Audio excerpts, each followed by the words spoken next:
ত্রিপুরা রাজ্যে প্রায় ধ্বংসের কিনারায় এককালের প্রবল শক্তিধর সিপিআইএম বকলমের বামফ্রন্ট বর্তমান সময়ে রাজনৈতিক গতি প্রকৃতি ইঙ্গিত করছে আগামী কিছুদিনের মধ্যেই গোটা রাজ্যে এক প্রকার সাইনবোর্ডে পরিণত হতে যাচ্ছে বামপন্থীরা। যদিও ঘটনা ত্রিপুরা রাজ্যের পরিপ্রেক্ষিতে বামেদের এই রক্তক্ষরণ সবেমাত্র শুরু হয়েছে বা 2023-এ বামেদের সলিল সমাধির রাস্তা পরিষ্কার হয়েছে। বিষয়টা এমন না। 2016 থেকে 2017 যখন ত্রিপুরা রাজ্যের বাম শাসন, তখন থেকেই ধীরে ধীরে গোটা ত্রিপুরা রাজ্যের বিভিন্ন প্রান্তে বামপন্থীদের সংগঠন ফ্যাকাশে হতে থাকে। যদিও তদানীন্তন সময়ের শীর্ষ নেতৃত্বরা যারা উদ্যত্তের চরম সীমায় ছিলেন, কোনোভাবেই দেওয়াল লিখন পড়তে পারেননি বা পড়তে চাননি, ফলে সঙ্গত কারণে যা হওয়ার তাই হয়েছে। 2018 সালে ত্রিপুরা রাজ্যের রাজনীতিতে আনকুড়া বিপ্লব কুমার দেবের কাছে একেবারে নাস্তানুবোধ হতে হয়েছে মানিক সরকার বাহিনীকে। হতেই পারে সংসদীয় রাজনীতিতে জয় পরাজয় থাকবে, আবার রাজনৈতিক পরিমণ্ডলে ঘুরে দাঁড়ানোর বা নতুন করে এগিয়ে চলার অনেক দৃষ্টান্ত রয়েছে। এই বামেদের পরিপ্রেক্ষিতেও দেখা যায় 78 সাল থেকে 88 সালে টানা এ রাজ্যে ক্ষমতায় আসীন থাকলেও পরবর্তী সময় 88 সালে এ রাজ্যে বামেদের সরকারের পতন হয়েছিল। কিন্তু এরপরেও 1993 সালে বামপন্থীরা ঘুরে দাঁড়িয়ে ক্ষমতার মসনদে পুনরায় আসীন হয়েছিলেন। তখনকার সময় বামপন্থী যুব আন্দোলনের তদানীন্তন শীর্ষ নেতৃত্বরা যেভাবে লড়াইয়ের ক্ষেত্র প্রস্তুত করেছিলেন, বাদল চৌধুরী, মানিক সরকার, মানিক দে, পবিত্র কর, জিতেন্দ্র সরকার প্রমুখরা যেভাবে তুমুল স্পৃহাকে সাথে করে বামপন্থী শক্তিকে সুসংগঠিত করেছিলেন, বর্তমানে বামেদের মধ্যে সেই আগ্রহ বা তেজ কোনোটাই নেই।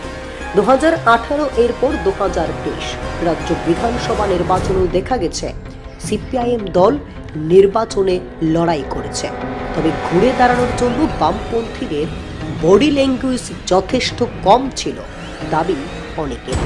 যে বামপন্থীরা বরাবর লড়াইয়ের ময়দানকে একমাত্র এগিয়ে চলার হাতিয়ার হিসাবে পরিগণিত করে থাকে, সেই বামপন্থীদের ত্রিপুরা রাজ্যের পরিপ্রেক্ষিতে বলা চলে লড়াইয়ের মানসিকতাটাই যেন কোথাও হারিয়ে গেছে।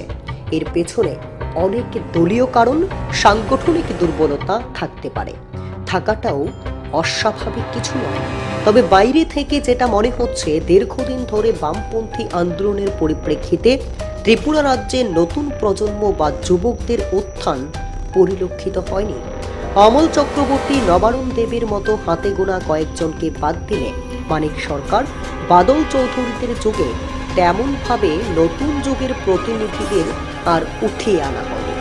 কথায় কথায় বামপন্থীদের অনেক গণসংগঠন কাজ করলেও সংশ্লিষ্ট গণসংগঠন সমূহ থেকে নতুন প্রজন্মের প্রতিনিধিদেরকে গুরু দায়িত্বের জন্য প্রস্তুত করা হয়নি, যার ফলে হঠাৎ করে এ রাজ্যে বামপন্থীদের যে বিপর্যয় সংঘটিত হয়েছে, সেই বিপর্যয়কে মোকাবেলা করা আজ পর্যন্ত সম্ভব হচ্ছে না বলে একাংশের ধারণা।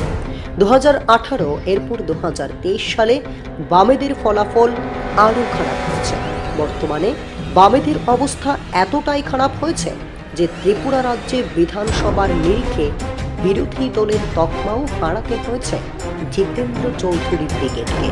কিন্তু সেই জায়গায় দাঁড়িয়ে এখনো কি সম্মিলিত ফিরেছে বাম নেতাদের? উত্তরটা বোধহয় না হবে।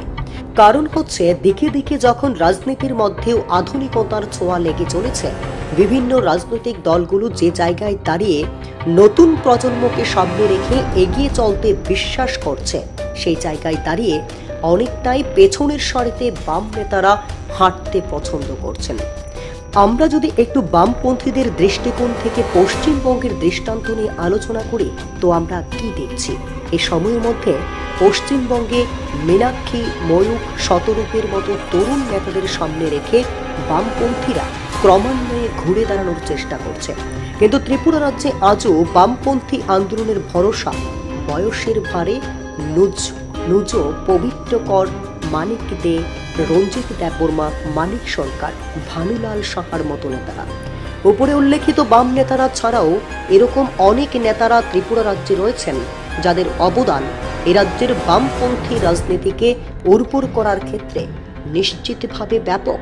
তবে যুগের সাথে তাল মিলিয়ে রাজনৈতিক লড়াই সংগ্রামের ময়দানে বামপন্থীদেরকে তুলে ধরার প্রশ্নে আগামী দিনে এই রাজ্যে যে আর এই নেতৃত্বদের উপর ভরসা করা যায় না তা কিন্তু ইতিমধ্যেই পরিষ্কার। হয়তোবা বামপন্থী রাজনীতির শীর্ষে যারা রয়েছেন বা বামপন্থার পৃষ্ঠপোষক যারা রয়েছেন তারা তাদের মতো করে ভাববেন, ভেবে চলেছেন।